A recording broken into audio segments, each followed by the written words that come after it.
சிறகடிக்க ஆசை சீரியல்ல இன்னைக்கு என்னாச்சு? அருணுடைய அம்மா செத்துட்டாங்கல்ல, அதுல கோவத்துல இருக்கான் அருண் ரொம்ப. அந்த மாதிரி நேரத்துல என்ன பண்ணணும்னு தெரியல அவனுக்கு. செல்வமும் செல்வத்தை உள்ள வச்சுட்டாங்களா, அதனால அவன் பொண்டாட்டி போய் அவர் மன்னிப்பு கேட்கலாம் கூட 2 பக்கத்து வீட்டுக்காரங்களை கூட்டு நேரா போறான் அவங்க வீட்டுக்கு. யாரும்மா நீ? எதுக்கும்மா இங்க வந்த? அப்படின்னு சொல்லி கத்துறான் வரேன். நான் தாங்க அந்த வண்டி மோதிச்சு அந்த செல்வம், நான் தான் செல்வத்தோட ஒய்ஃப் அப்படின்னு சொல்லுவா இவன். எல்லாம் சேர்ந்து கொலை பண்ணிட்டு மன்னிப்பு கேட்க வந்துருக்கு, அது முத்து தான் சொல்லி அனுப்புவான் அப்படி கத்துவான் இவன். முத்துக்கே தெரியாது, நாங்க தான் வந்தோம் அப்படின்னு சொல்லி இவங்க எவ்வளவு சொல்லுவாங்க. கேட்க பயங்கர கோவமா கத்துன்னு கத்துவாங்க, குடிச்சு உள்ள தூக்கி போடணும் அப்படின்னு. எங்க வீட்டுக்காரர் ஜாமீன் கூட கொடுக்க மாட்டேங்கிறாங்க, நீங்க போலீஸ்காரருங்கிறதுனால அப்படின்னு சொல்லுவாவ. அதுக்கு நான் வேலையை விட ரிசைன் பண்ணிட்டுமா அப்படின்னு கேட்பான் இவன். இல்லையா எங்க வீட்டுக்காரர் ஜாமீன், உங்க அம்மா ஃபோன் பேசிட்டே வந்துதாங்க விழுந்துட்டாங்களா, எங்க வீட்டுக்காரர் மேல தப்பு இல்லைன்னு எவ்வளோ சொல்லி பாப்பா. கேட்க மாட்டான்லாம், அவங்கள வெளில போட சொல்லி அவங்க கத்துவாங்க. அங்க அதோட அப்படி நிற்கிறேன். இங்க ரவி வீட்டுல என்னாச்சு? அங்கேருந்து ரவி வரான் வீட்டுக்கு வந்து, முத்து என்னை மன்னிச்சுடா, என் மாமனார் தான் இந்த காரியம் பண்ணிருக்கா, தெரியாம நான் உன் சட்டையை பிடிச்சி அடிக்க வந்துட்டேன், மன்னிச்சுடு அப்படிமா.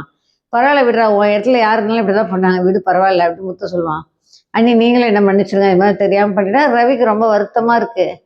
இது மாதிரி நம்ம வீட்டுல இருக்கவங்க நம்மளே இப்படி சந்தேகப்பட்டு சண்டை போட்டோமே அப்படி சொல்லி ரொம்ப வருத்தமா இருக்கு. மாத்தி மாத்தி இவங்கள மன்னிப்பு கேட்குறான். அதுக்கு நடுவில் வக்கீலை பார்க்கலாம்னு சொல்லி போறாங்க. யாரு? முத்துவும் மீனாவும் போறாங்க. அந்த மனைவி டைவர்ஸ் கேஸ் பார்க்கலாம், அந்த வக்கீல்கிட்ட போயிட்டு செல்வத்தை பெயில் எடுக்க முடியுமா என்னன்னு சொல்லி போய் பார்க்க போறாங்க. சரி போய் பார்த்து பேசுறாங்க அவங்க அந்த வக்கீல் அம்மாட்ட. அவங்க சொல்றாங்க, சீக்கிரம் பெயில் கிடைச்சது, தற்செயலாக தான் நடந்திருக்கு, இவர் வேணும்னு முதல்ல திடீர்னு தானே வந்து மோதிருக்காங்க, அவங்களே தானே வந்து அதனால பார்த்துக்கலாம், பெயில் எடுத்துடலாம், ஒன்றும் பிரச்சனை இல்லை, நான் ஜாமீன் எடுக்கிறேன் என் ஜூனியர்கிட்ட சொல்லிட்டு போனால் அவன் அசால்ட்டாக சொல்கிறாங்க. சரின்னு சொல்லிட்டு இவர் 2 பேரும் அவனை எப்படியாவது பெயில் எடுத்துடணும், பாவம் அவன் குடும்பம் ரொம்ப கஷ்டப்படுது அப்படின்னு சொல்லிட்டு வெளில வராங்க. இது இந்த ரோஹிணி என்ன பண்ணுறது, சும்மாவே இருக்க மாட்டேங்குது ரோஹிணி.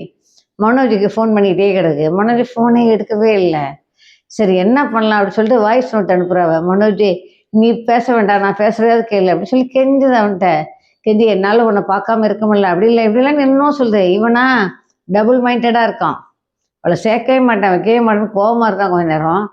கொஞ்ச நேரம் பேசுறதெல்லாம் கேட்குறான். ஏன் அவன் நம்பரை பிளாக்ல போடலாம்ல, அவனுக்கு பொண்டாட்டி மேலே ஆசை இருக்கு, அதெல்லாம் அப்படி பார்த்துக்கிட்டே இருக்கான். அது ஒரு பக்கம் அப்படி இருக்கு. மனோஜ் சொல்கிறான் ரவிக்கிட்ட, டேய் இது மாதிரி உங்கள் மாமனார் பண்ணது கரெக்டாக, கையை கால் உடச்சு கரெக்டு தானே அப்படிங்கிறது. இருந்தாலும் அண்ணாமலையும் வித்யாவும் சேர்ந்துருந்துட்டு பாவம், அதுக்கு அந்த பொண்ணு என்ன பண்ணுவா, அது மாதிரி பண்ணக்கூடாது, அவள் காலெலாம் உடைக்கலாம், அவன் தப்பு உன் மாமனார் பண்ணது அப்படின்னு சொல்லுவாங்க. அதுக்காக தான் நஷ்டஈடு 9 லட்சம் நான் கேட்டிருக்கேன் அப்படின்னு.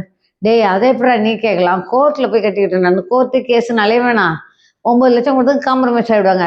ரெஸ்டாரண்ட்டுக்கு டேமேஜுக்கு அவளுக்கு கால் உடச்சதுக்கு நான் சொல்லிட்டேன் அப்படின்னு சொல்லுவேன். ஏன்டா இது மாதிரிலாம் சொன்னான்னு சொல்லி கத்துவார் அண்ணாமலை. அப்படி இல்லைன்னு கேட்கக்கூடாது, தப்பு அதெல்லாம் அப்படி சொல்லி. இல்லை என் பக்கம் நியாயம் நான் கேட்காது, இதனால உனக்கும் பொண்டாட்டி சண்டை தாண்டா வரும்னு. பரவாயில்ல, அவள் என்னைக்கு என்ன புரிஞ்சுட்டு வரால வரப்படி வரட்டும் அப்படி சொல்லி ரவி சொல்கிறான். அங்கே ஸ்ருதி என்ன சொல்கிறா, இனிமேல் நாமளும் ரவி சேர முடியாத அளவுக்கு இவ்வளோ சண்டை விரிசல் அதிகமாகிட்டு இருக்கு அப்பா அம்மாவால் அப்படின்னு அவள் யோசிக்கிறா. இது நடுவில் செல்வம் பெயில் எடுத்து வெளில வருவானா, ரவியோட பிரச்சனை முடியுமா என்னன்னு பொறுத்திருந்து பார்க்கலாம்.